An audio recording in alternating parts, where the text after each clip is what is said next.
महर्षि वाल्मीकि आदि कवि हैं और उनकी रचना रामायण विश्व का प्रथम काव्य है, आदि काव्य है।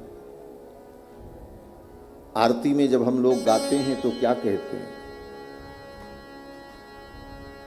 व्यास आदि कविवर्ज बखानी, काग भुसुंड गरुण के ही की, आरती श्री रामायण जी की।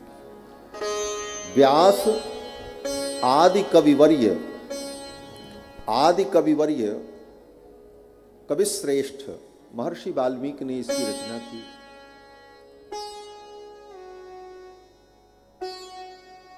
और रामायण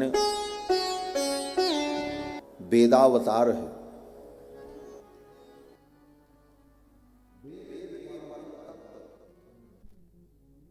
भगवान परमात्मा जब अयोध्या में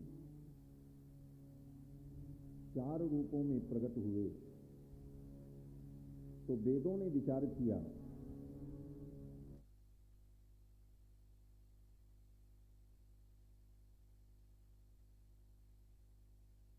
मैं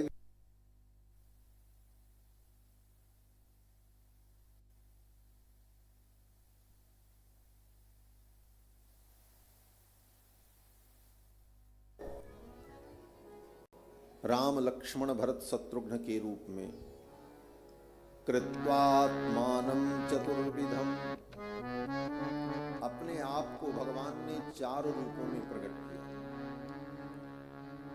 तो वेदों ने विचार किया हम तो पहले से ही 4 हैं, ऋग्वेद, यजुर्वेद, सामवेद, अथर्ववेद। तो वेदों ने विचार किया कि एक भगवान, क्योंकि भगवान एक ही होते हैं, 2 होते हैं, एकमेवाद्वितीयम, भगवान एक है और अद्वितीय।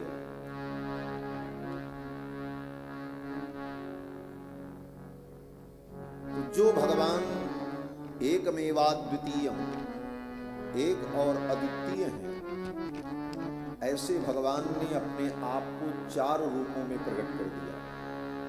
कृत्वात्मानं चतुर्विधम। तो वेदों ने विचार किया कि हमको 4 रूप में पहले से। तो जब एक भगवान 4 रूपों में प्रकट हो गए तो हम चारों वेद एक रूप में प्रकट हो गए और चारों वेदों ने संयुक्त रूप से महर्षि वाल्मीकि की वाणी के द्वारा रामायण के रूप में अवतार ग्रहण कर रामायण वेदावतार। वेद वेद्ये परे पुंसी जाते दशरथात्मजे। वेद वेद्ये परे पुंसी, जो वेद के द्वारा वेद्य माने जाने जाने योग्य है, वेदों के द्वारा ही भगवान को जाना जा सकता है। इसीलिए भगवान का एक नाम है वेद वेद्य। वेद वेद्य का मतलब वेद के द्वारा ही जिनको जाना जा सकता है। ऐसे परम तत्व भगवान जाते दशरथात्मजे, जब वो दशरथ जी के आत्मज बन गए, पुत्र बन गए, तो वेद प्राचेतसादासीत् साक्षात् रामायणात्मना।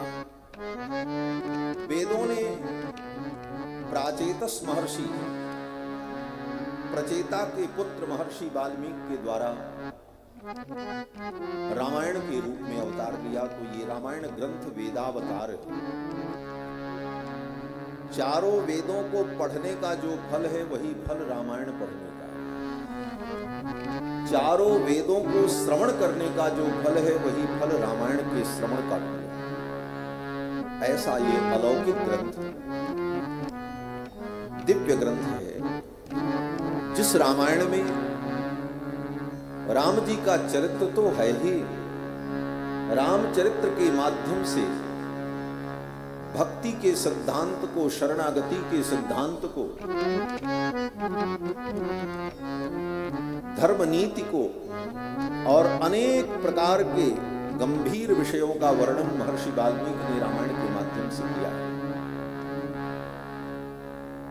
रामायण में 24,000 श्लोक हैं और 500 सर्ग हैं। 7 कांडों में ये रामायण निबद्ध है। 7 कांड में श्री रामचरितमानस में जो गोस्वामी जी ने 7 कांड नामकरण किया है, बालकांड, अयोध्या कांड, अरण्य कांड, किष्किंधा कांड, सुंदर कांड, लंका कांड और उत्तरकांड, ऐसे ही वाल्मीकि रामायण के कांडों का भी नामकरण है।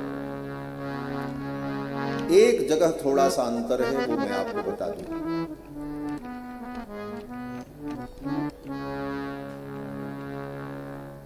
महर्षि वाल्मीकि छठे कांड को युद्ध कांड कहते हैं। उसी को गोस्वामी जी ने लंका कांड शब्द से कहा। नाम में केवल इतना अंतर है बस। अयोध्या का और बालकांड, अयोध्या कांड, अरण्य कांड, किष्किंधा कांड, सुंदर कांड, युद्ध कांड और उत्तर कांड, इस प्रकार से 7 कांड श्रीमद् वाल्मीकि रामायण। 24,000 श्लोक श्रीमद् वाल्मीकि रामायण में।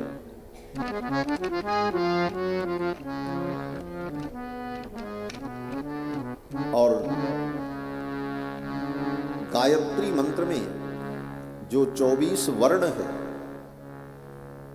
तत्सवितुर्वरेण्यम, यहां से प्रारंभ करके प्रचोदयात् पर्यंत,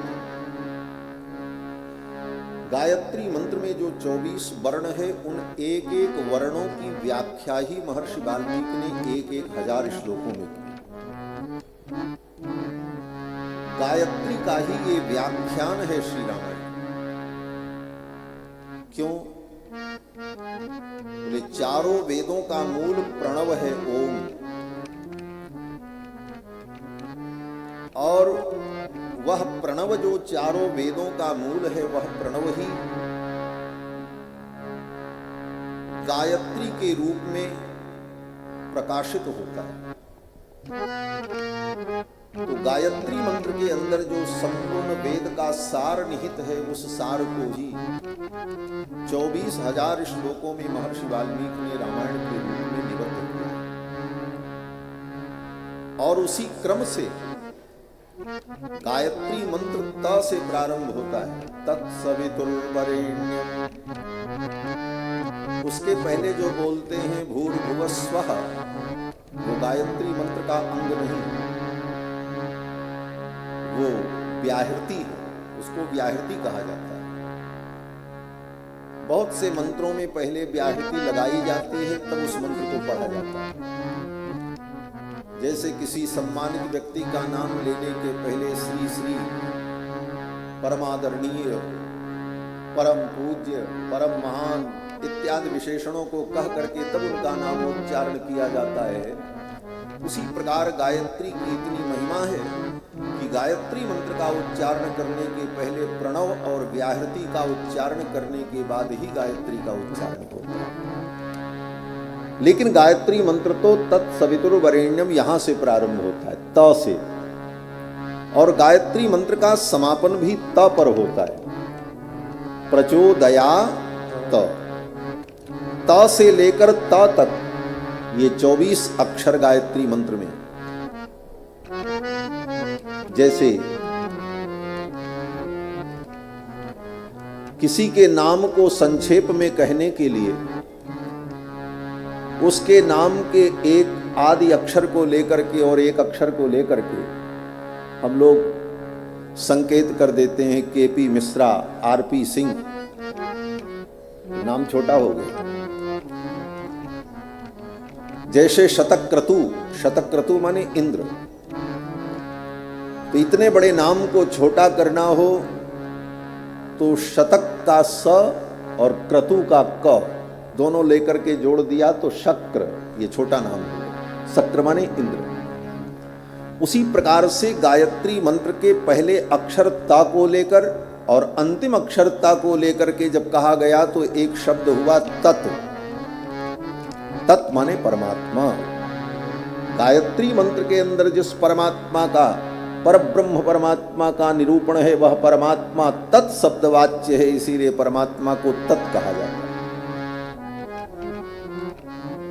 हरि ओम तत्सत, हरि ओम तत्सत। तो तत् का मतलब गायत्री का सार संक्षेप, और तत् शब्द के द्वारा जो परमात्मा कहा जाता है, पुराणों में, वेदों में सर्वत्र तत् शब्द के द्वारा जिस परमात्मा को कहा गया वही तत् की व्याख्या तत्सवितुर्वरेण्यम। और वही तत् परमात्मा जब राम जी के रूप में अयोध्या में प्रकट हो गए तो महर्षि वाल्मीकि ने गायत्री मंत्र के व्याख्यान के रूप में रामायण की रचना करके संपूर्ण वेद शास्त्र के सिद्धांत को इस ग्रंथ में निबद्ध किया। तो ये श्रीमद् वाल्मीकि रामायण वेदावतार गायत्री मंत्र की व्याख्या, और जैसे गायत्री त से प्रारंभ होती है उस वहीं से वाल्मीकि रामायण भी त अक्षर से शुरू होता है। तपस्वाध्याय निरतम तपस्वी वाग्विदाम्बरम नारदम परिपप्रच्छ वाल्मीकिर्मुनिपुंगवम। ये वाल्मीकि रामायण का प्रथम श्लोक है, तकार से ही प्रारंभ होता है और त से प्रारंभ करके त पर ही समाप्त होता है। बलम विष्णोः प्रवर्धताम, मकार हल होने के कारण प्रवर्धताम, तकार पर जाकर के मंत्र की पूर्ति होती है, रामायण की पूर्ति होती है। तो यह रामायण महाकाव्य एक अद्भुत ग्रंथ है और इसकी महिमा स्वयं वेद व्यास जी कहते हैं। श्री वेद व्यास जी ने 18 पुराण और महाभारत की रचना की। भगवान के अवतार हैं वेद व्यास जी। वेद व्यास जी को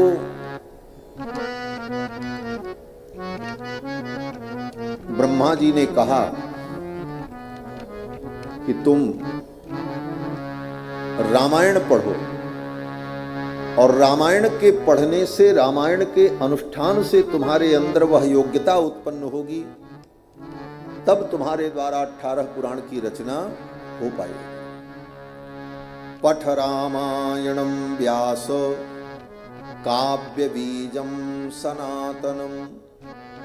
ब्रह्मा जी ने कहा, हे व्यास, पठ रामायणम काव्यम, इस रामायण काव्य को पढ़ो। ये क्या है? बोले काव्य बीजम सनातनम, ये सनातन काव्य बीज है। बिना रामायण पढ़े कोई कवि नहीं हो सकता, और बिना रामायण पढ़े अगर कोई कवि बना है तो उसका कवित्व सार्थक नहीं है, उसका कवित्व सिद्ध ही नहीं हो सकता। ब्रह्मा जी कहते हैं पठ रामायणम काव्यम, पठ रामायणम व्यास काव्य बीजम सनातनम। ये रामायण समस्त काव्यों का बीज है और इसे तुम पढ़ो। यत्र रामचरितम स्यात् तदहम तत्। व्यास जी कहते हैं इस रामायण को पढ़ करके ही मेरे अंदर ये योग्यता उत्पन्न हुई कि काव्य कैसे बनाया जाता है, काव्य की रचना क्यों होती है, इन विषयों को मैंने जाना, और तब मेरे अंदर ये सामर्थ्य उत्पन्न हुआ कि मैंने 18 पुराण और महाभारत की रचना की। तो ये रामायण काव्य अद्भुत काव्य है, महर्षि वाल्मीकि की रचना है। स्वयं ब्रह्मा ही वाल्मीकि के रूप में प्रकट होकर भगवान श्री राम के चरित्र को 24,000 श्लोकों में लिपिबद्ध करते। दूसरी बात, वाल्मीकि जी कोई चोर डाकू नहीं थे। आजकल हमारे सनातन धर्म के जो दिव्य महापुरुष हैं, जिनकी वाणी में और जिनकी लेखनी में हमारी अटूट श्रद्धा है, ऐसे हमारे सनातन धर्म के महापुरुषों के प्रति विधर्मियों ने और षड्यंत्रकारियों ने अनेक प्रकार की दंत कथाएं और भ्रम समाज में फैलाया। केवल वाल्मीकि जी के ही विषय में नहीं, वेदव्यास जी के विषय में, कि वेदव्यास जी तो ऐसे ऐसे उत्पन्न हुए और वो ब्राह्मणेतर हैं। महर्षि वाल्मीकि पहले चोर डाकू थे। सूत जी जो हैं वो वर्णशंकर हैं। इस प्रकार की बातों को विधर्मियों के द्वारा विशेष रूप से फैलाया गया। कारण कि जब हम अपने ही महापुरुषों के जीवन को संदिग्ध मान लेंगे तो उनके प्रति जो हमारी श्रद्धा है वो विचलित हो जाएगी, और जब उनके प्रति ही हमारी श्रद्धा नहीं रहेगी तो उनकी वाणी के प्रति हमारी श्रद्धा कहां रहेगी। तो विधर्मियों ने ये सोचा कि सनातन धर्मावलंबियों के अंदर जो धर्म की स्थापना है उसका मूल कारण वाल्मीकि की वाणी और वेदव्यास की वाणी और सूत जी की वाणी, जिसके कारण लोग धर्म से और सत्य से जुड़े हुए हैं, तो इनको धर्म से विमुख किया जाए। तो इसका यही उपाय है कि इनके जो महापुरुष हैं उनके प्रति भ्रम फैलाया जाए। तो ये सब भ्रम फैलाया गया। महर्षि वाल्मीकि चोर डाकू नहीं थे। स्वयं महर्षि वाल्मीकि भगवान श्री राम से कहते हैं कि प्राचेतसोहम दशमः पुत्रो राघवनंदन पुण्यहानि। वक्ता के समकक्ष बराबर आसन लगा करके अगर श्रोता बैठे तो उसका पुण्य नष्ट हो जाता है, और वक्ता से ऊंचे आसन लगा करके अगर श्रोता बैठे बोले तो कथा सुनने के बाद वो नरक जाता है। कथा सुनने वाले भगवान के धाम जाते हैं, लेकिन वक्ता से ऊपर आसन लगा करके बैठ करके अगर कथा सुना तो कथा का फल नहीं होगा, उसे नरक जाना पड़ेगा।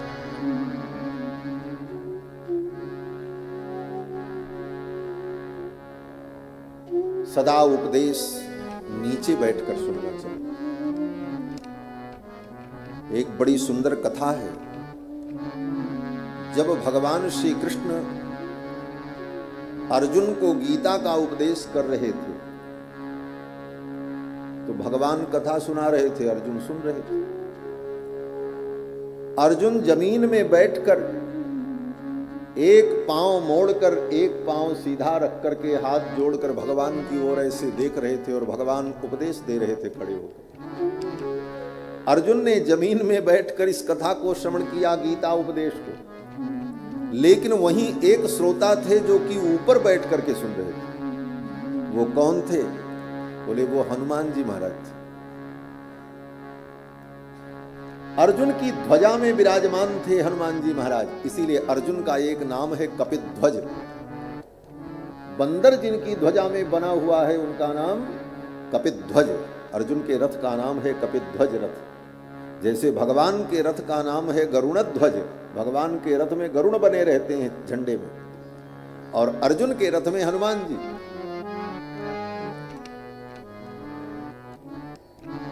अब ये विषय बहुत लंबा चौड़ा है, सब विषयों की चर्चा तो नहीं हम करेंगे यहां पर, लेकिन केवल मैं उदाहरण दे रहा हूं।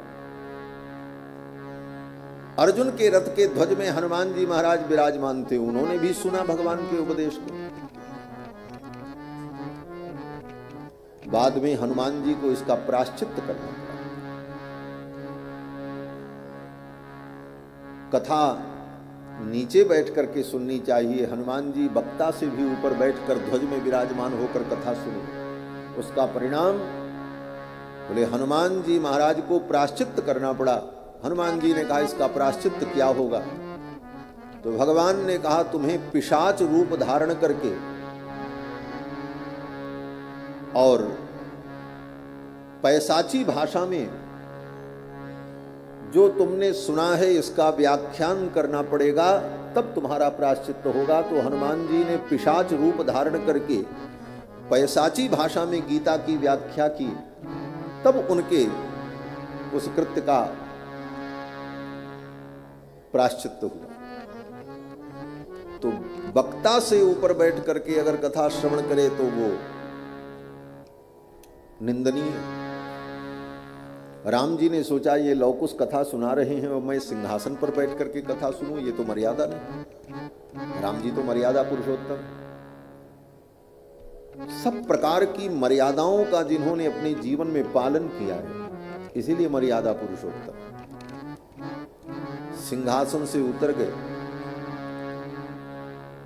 और साधारण लोगों के बीच में जाकर के राम जी बैठ गए। सचापि राम परिषद गतस्सनैहि, और इतने धीरे से राम जी अपने सिंहासन से उतरे कि किसी को पता नहीं चला कि कब राम जी अपने सिंहासन से उतरे और आकर के साधारण लोगों के बीच में बैठ गए। यह कथा में बैठने का तरीका जान लो। कथा में आओ तो बड़े हाव भाव और ताम झाम से नहीं आना चाहिए। बड़े हाव भाव और ताम झाम और दिखावा करते हुए अगर आओगे तो तुम्हारे कारण अन्य श्रोताओं का मन तुम्हारी ओर आकृष्ट होगा। भाई ये कौन आ गया? और उन श्रोताओं का मन भगवान की जो कथा में लगा था, उस मन को तुमने अपने आचरण से हटाकर अपनी तरफ आकर्षित किया, ये पाप हो जाए। भगवान की कथा में मन जिनका लगा है, तुम्हारे प्रदर्शन से और तुम्हारे आने से उनका मन अगर उस कथा से हटकर तुम्हारे में जा रहा है तो यह अपराध हो गया। इसलिए कथा में जब आओ, नियम तो यह है कथा शुरू होने के पहले आकर के ही कोई उचित स्थान ग्रहण कर लो। कथनचित किसी कारण से कथा में आने में विलंब हुआ, आप नहीं आ सके, बाद में आना पड़ा, तो फिर धीरे से आकर के जहां आपको जगह मिल जाए चुपचाप बैठ जाओ। किसी को पता ही नहीं चले कि कब आप आए, किसी का ध्यान आपकी तरफ न जाए। राम जी के साथ तो मजबूरी थी कि राम जी सीधे सीधे उठ करके अपने सिंहासन से आकर के साधारण लोगों में बैठ जाते तो अफरा तफरी मच जाती। राजाधिराज चक्रवर्ती सम्राट रघुनंदन किसी के बगल में जाकर के बैठे तो वो तो घबरा जाएगा, उठ करके उधर जाएगा, उधर का आदमी उधर चलने लगेगा, भाई जगह खाली करो। तो राम जी ने सोचा कि ये अफरा तफरी न हो, इसलिए राम जी इतने धीरे से अपने सिंहासन से उतरे कि किसी को पता नहीं चला, न वक्ता को पता चला, न श्रोताओं को पता चला। और जाकर के राम जी साधारण लोगों के बीच में बैठ गए। जिसके बगल बैठे उसको भी पता नहीं चला कि कौन मेरे बगल आ गए। कितनी सावधानी रहे हो। आज बगल की तो बात छोड़ दो, पांडाल में आएंगे तो ये चाहते हैं लोग कि दुनिया हमको पहले जान ले कि अब हम पहुंच चुके। उनके आदमी आगे पीछे हटाओ, रास्ता खाली करो, तो ये करो, वीडियो बनाओ, मोबाइल चलाओ। कथा में आओ तो इतनी शांति से, कहीं किसी प्रकार का व्यवधान किसी को न हो, और जहां जगह मिल जाए वहीं बैठ जाओ। ये राम जी के चरित्र से सीखना चाहिए। सचापि राम परिषद गतः सनैहि बुभूषया सक्तमना बभूव, और भूमि में बैठकर राम जी इस कथा को सुनने लगे। तो ये दूसरी विशेषता है इस कथा की कि इसको राम जी ने सुना है स्वयं। और जब 9वें ये कथा समाप्त हुई, राम जी ने जब सुना है तो ये कथा 9 दिन की नहीं हुई थी, 25 दिन की हुई थी। 20 सर्ग की कथा प्रतिदिन लोगों को सुनाते थे। 500 सर्ग है रामायण। 20 सर्ग की कथा रोज लोगों को सुनाते थे। अंतिम दिन जिस दिन कथा का समापन होना था, उसी दिन महर्षि वाल्मीकि सीता जी को लेकर के कथा में पहुंच गए। क्यों बोले? अब अयोध्या के लोग संपूर्ण रामायण सुन चुके। और कहां से सुने हैं? बोले राम जी के जन्म से लेकर जन्म, लीला, विवाह, वनवास, फिर वनवास का वर्णन, और उस प्रसंग में सीता जी की पवित्रता और सीता जी का पवित्र आचरण सब कुछ सुन चुके थे अयोध्या के लोग। और कथा को सुनकर अयोध्यावासी रो रो करके पश्चाताप कर रहे थे कि जिन सीता का चरित्र इतना पवित्र है, उन सीता पर मैंने आरोप लगाया और मेरे कारण रघुनंदन ने अपनी प्रिय पत्नी सीता का परित्याग कर दिया।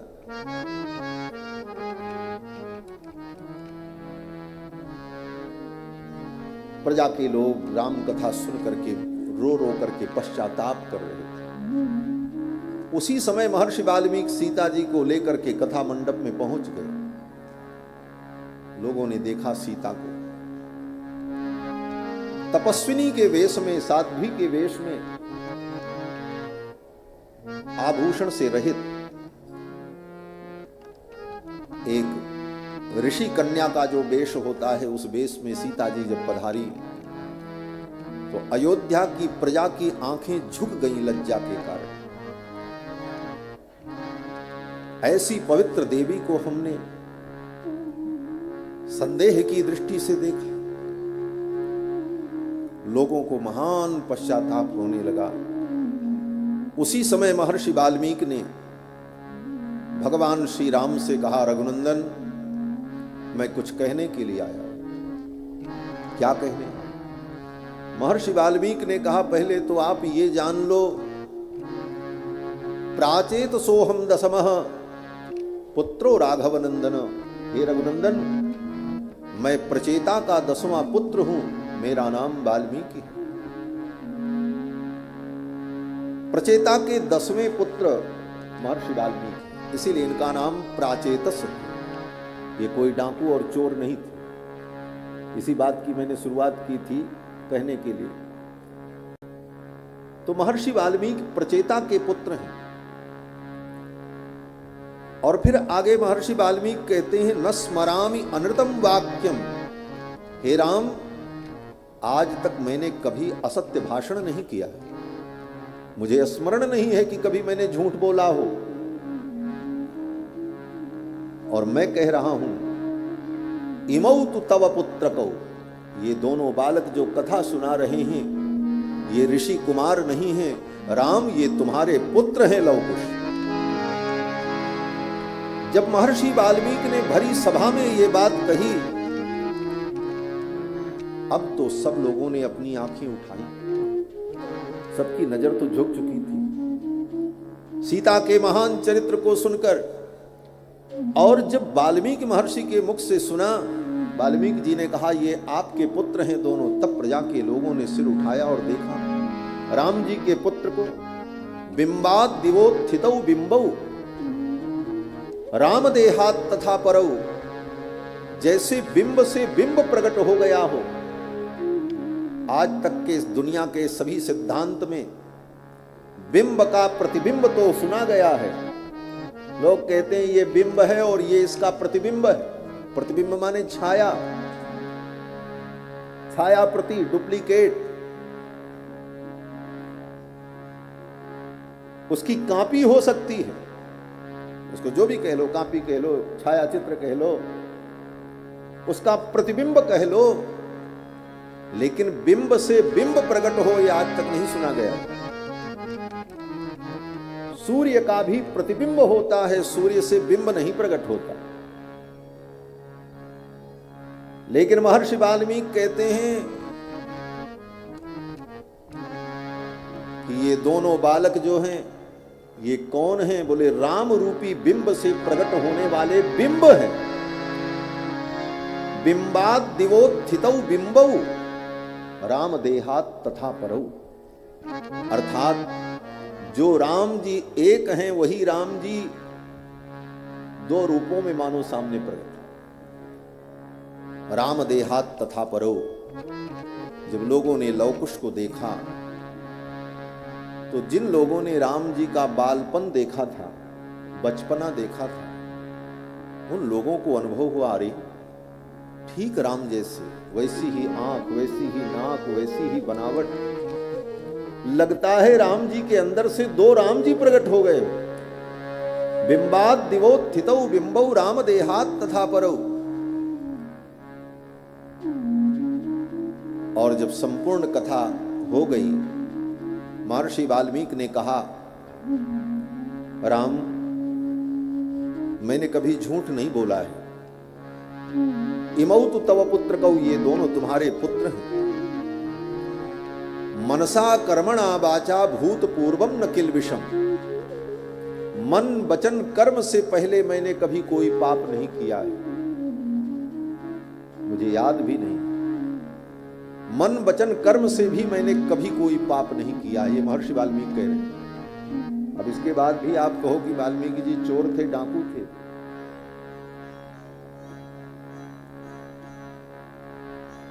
आदि कवि महर्षि वाल्मीकि चोर डाकू नहीं थे। वो प्रचेता के पुत्र और परम आप्त महर्षि हैं, ब्रह्मा के अवतार हैं, और इनका अवतार ही रामायण की रचना के लिए हुआ, क्योंकि रामायण वेदावतार है और वेदों के अवतार को कौन प्रकट करेगा? बोले जो चारों वेदों का ज्ञाता होगा, और चारों वेदों के ज्ञाता ब्रह्मा ही वाल्मीकि के रूप में प्रकट होकर रामायण को प्रकट किया, रामायण की रचना। तो महर्षि वाल्मीकि ने कहा कि मन वचन कर्म से मैंने कभी कोई पाप नहीं किया है। तस्याहम फलमश्नामि अपात्रा यदि मैथिली, और मैं संकल्प करता हूं, ये आपकी पत्नी सीता जो है ये परम पवित्र है, इनकी पवित्रता में किसी प्रकार का कोई संदेह नहीं है। भरी सभा में महर्षि वाल्मीकि ने जब ये बात कही, और रामायण में सब कुछ चरित्र लोगों ने सुन लिया, राम जी मौन होकर के बैठे रहे, तब प्रजा के लोगों का संदेह दूर हुआ और प्रजा के लोगों के मन में पश्चाताप हुआ। ऐसी पवित्र सीता को हमने संदेह की दृष्टि से देखा। उसी समय सीता जी महर्षि वाल्मीकि के पीछे पीछे चलकर आई थी, सभा में खड़ी थी। महर्षि वाल्मीकि ने कहा, मैंने तो जो कहा, रामायण में जो मैंने लिखा वह भी परम प्रमाण है, लेकिन अपनी शुद्धता और पवित्रता का परम प्रमाण तो अब सीता स्वयं प्रदान करे। प्रजा के लोगों ने सोचा अब क्या होने वाला है, इससे बड़े प्रमाण की अब कोई आवश्यकता नहीं है। लेकिन महर्षि वाल्मीकि ने कहा, अब जानकी स्वयं अपनी पवित्रता का प्रमाण देंगी। और श्री जानकी राम जी के सम्मुख दरबार में आई और हाथ जोड़ करके प्रणाम किया भगवान रघुनंदन को। और सीता जी ने कहा, मन वचन कर्म से श्री रघुनंदन के चरणों में मैंने अपने मन और चित्त को अगर लगाया हो, मैं पवित्र हूं, मेरा आचरण पवित्र है और मेरा पातिव्रत अगर सत्य है, तो हे माधवी देवी, हे धरती, तू मुझे मार्ग प्रदान कर, मैं तेरी गोद में आना चाहती हूं। मनसा कर्मणा वाचा पति में कर समर्चिता, मन वचन कर्म से अगर मैंने रघुनंदन के चरणों में प्रेम किया हो, तो तदा में माधवी देवी विवरम दातुमर्हसि। हे माधवी देवी, हे पृथ्वी, तू मुझे विवर प्रदान कर, मुझे आने का मार्ग दे।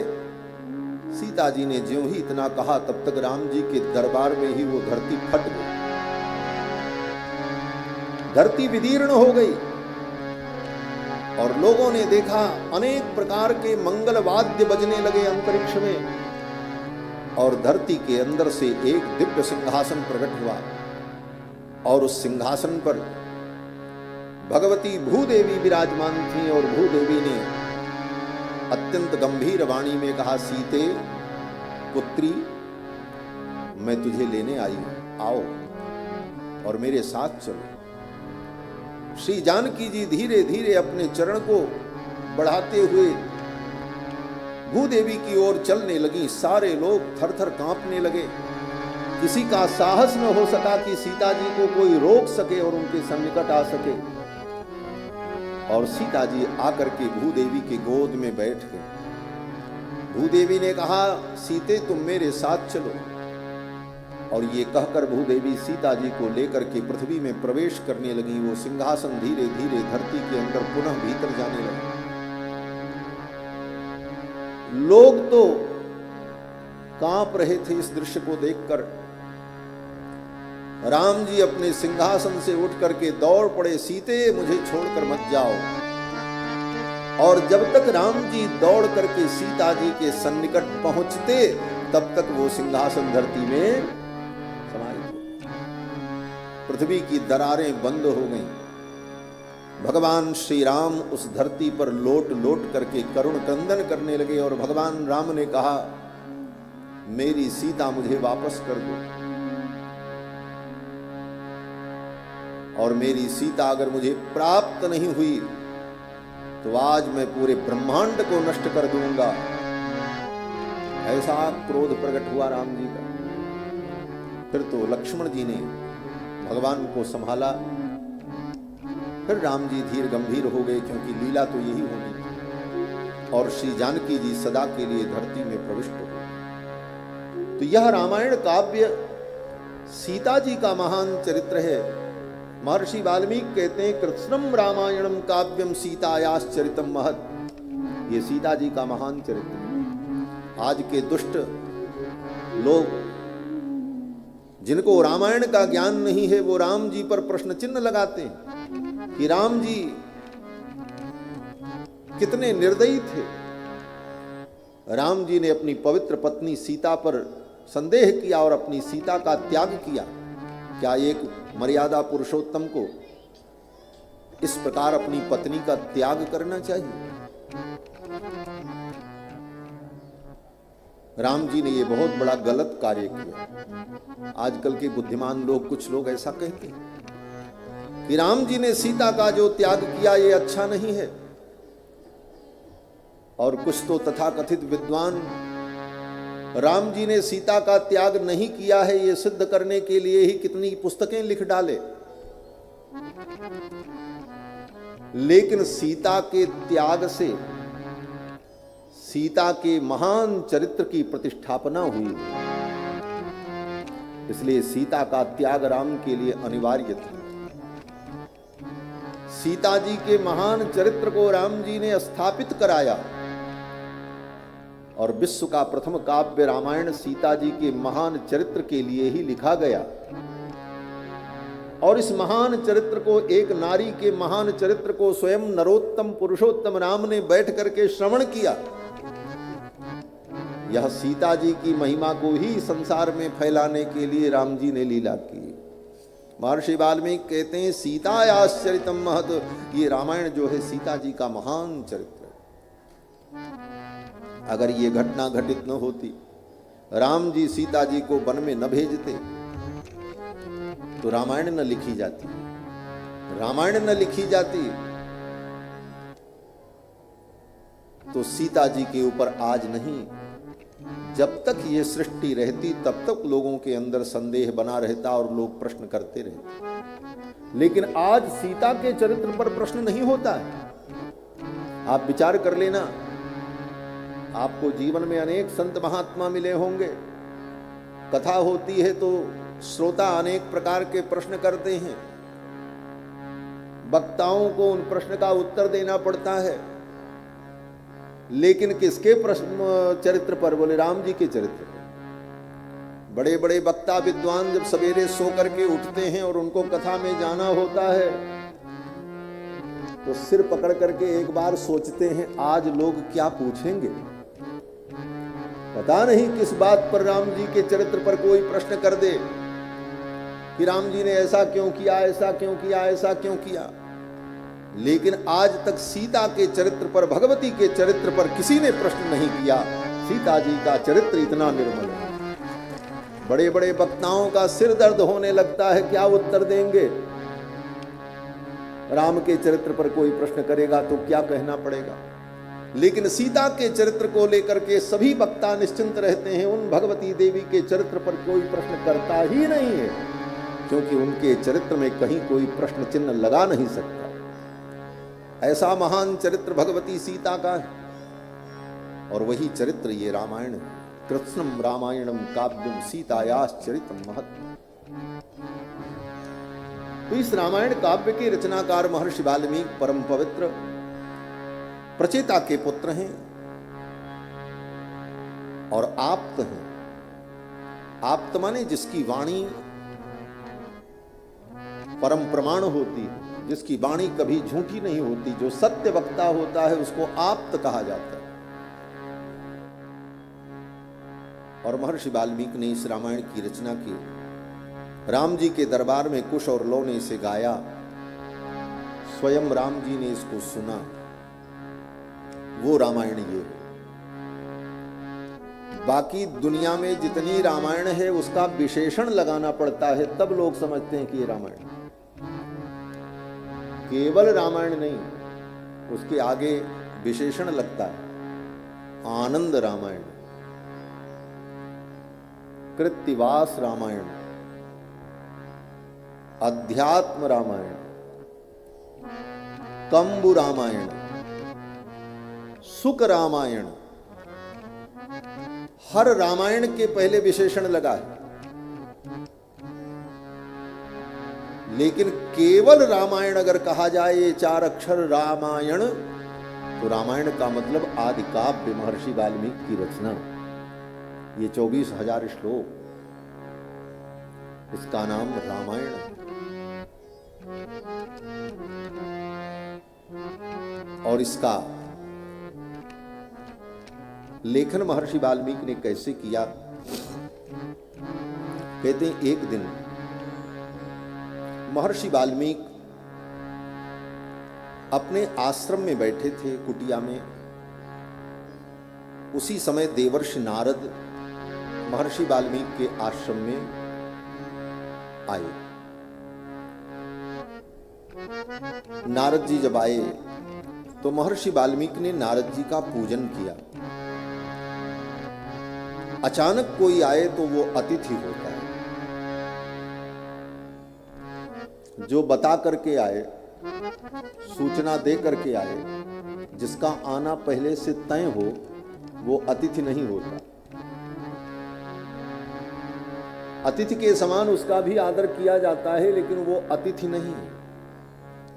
अतिथि उसे कहते हैं जिसके आने की कोई तिथि और समय पता न हो और आ जाए, उसका नाम अतिथि होता है।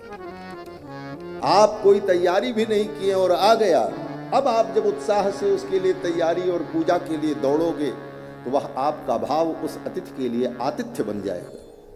ये नियम है। देवर्षि नारद आए। महर्षि वाल्मीकि ने विचार किया, ये अतिथि और जो बिना बताए, बिना पूर्व नियोजित आ जाए तो वो अतिथि है, और अतिथि भगवान का स्वरूप होता है। हमारा वेद कहता है, मातृदेवो भव, पितृदेवो भव, आचार्य देवो भव, अतिथि देवो भव। अतिथि क्या है? बोले देवता है, भगवान का स्वरूप होता है।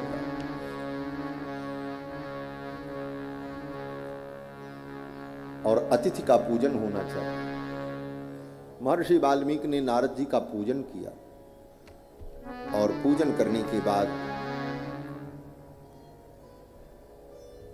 उनसे प्रश्न किया। तपः स्वाध्याय निरतम तपस्वी वाग विदाम्बरम। तपस्या और स्वाध्याय में निरत रहने वाले देवर्षि नारद, वाग विदाम्बरम जो विद्वानों में श्रेष्ठ हैं, नारदम ऐसे नारद जी से तपस्वी वाल्मीकि मुनि ही परिपप्रच्छ। महर्षि वाल्मीकि ने पूछा।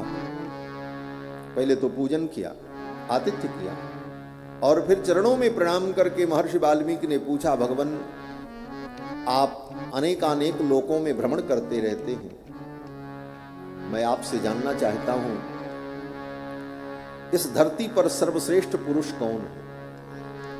कौन अस्मिन् सांप्रतम लोके गुणवान कश्च वीर्यवान धर्मज्ञश्च कृतज्ञश्च सत्यवाक्यो दृढ़व्रतः चारित्रेण चको युक्तः सर्वभूतेषु कोहितः। ये सब कहते हुए महर्षि वाल्मीकि ने नारद जी से जो पूछा उसमें भगवान के 16 गुण की चर्चा की। मैं उस पुरुष को जानना चाहता हूं जो धर्मज्ञ हो, जो कृतज्ञ हो, जो सत्यवक्ता हो, दृढ़व्रत हो, चरित्रवान हो, समस्त प्राणियों का हितैषी हो, विद्वान हो, समर्थ हो, जिसका दर्शन सबको प्रिय हो, जो आत्मवान हो, जितक क्रोध हो, जिसने अपने जो क्रोध को जीत लिया हो, द्युतिमान तेजोमय हो, अनुसूयकः जो किसी की निंदा न करता हो और जिसकी कोई निंदा न करता हो, कस्य बिभ्यति देवाश्च जातरोषस्य संयुगे, मैं उस पुरुष को जानना चाहता हूं जिसके क्रोध करने पर देवता भी भयभीत हो जाते हैं। एतदिच्छाम्य हम श्रोतुम परम कौतूहलम हि मे, महर्षि वाल्मीकि ने कहा ऐसे पुरुष के विषय में मैं सुनना चाहता हूं, मेरे मन में कुतूहल है।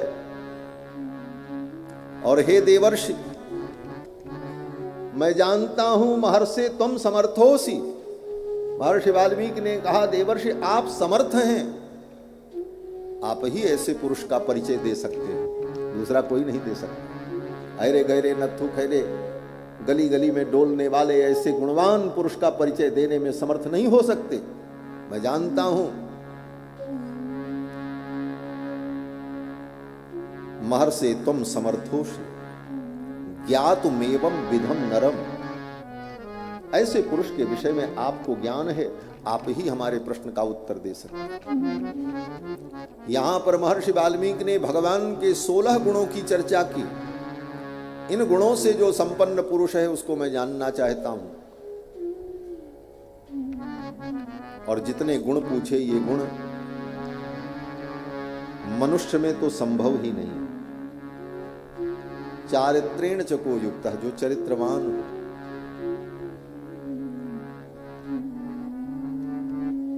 इस संपूर्ण सृष्टि में सृष्टि बनाने वाले ब्रह्मा भी पूर्ण चरित्रवान नहीं रह सके।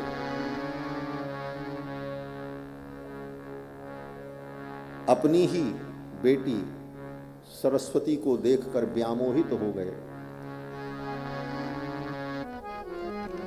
अब बचा कौन? चारित्रेण चको युक्तः, जो चरित्र संपन्न है। बोले पूर्ण चरित्र तो परमात्मा में ही रहता है। कहते हैं सर्वभूतेषु को हितः, जो समस्त भूतों का हितैषी वो भगवान ही हो सकते हैं।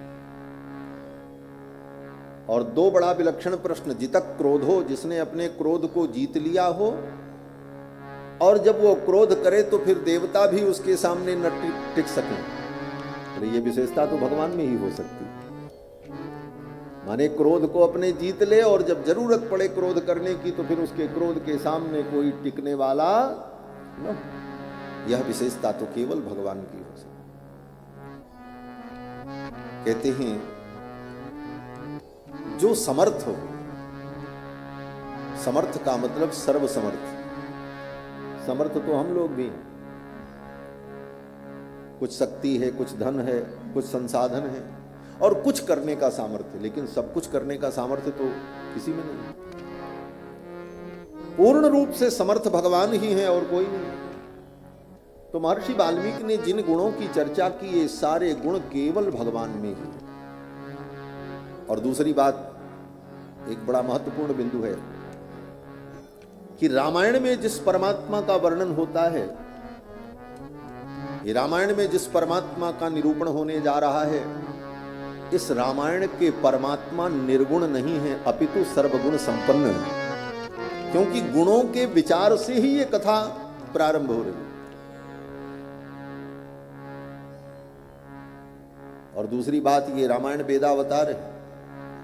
वेद के रहस्य को ही तो रामायण के रूप में महर्षि वाल्मीकि ने प्रस्तुत किया। आप कहोगे स्वामी जी क्या कहना चाहते हैं? बोले हम बड़ी महत्वपूर्ण बात कहना चाहते हैं कि जो लोग कहते हैं कि वेद के अनुसार परमात्मा निर्गुण है, बोले उनके प्रश्न का ये उत्तर दिया जा रहा है कि वेदावतार रामायण ये क्या है। बोले वेदों के ही रहस्य को रामायण के रूप में वाल्मीकि जी ने प्रकट किया, और वेदों का जो अवतार रामायण के रूप में हुआ, ये रामायण प्रारंभ में ही निरूपण करते हुए कहती है कि उस सर्वगुण संपन्न पुरुष को मैं जानना चाहता हूं। वाल्मीकि के द्वारा प्रश्न हो रहा है, अर्थात परमात्मा सर्वगुण संपन्न है, वो निर्गुण नहीं है, वो सगुण है, वो भक्त वत्सल है, वो कृपालु है, वो अपने भक्तों के लिए रोता है, वो अपने भक्तों के लिए हंसता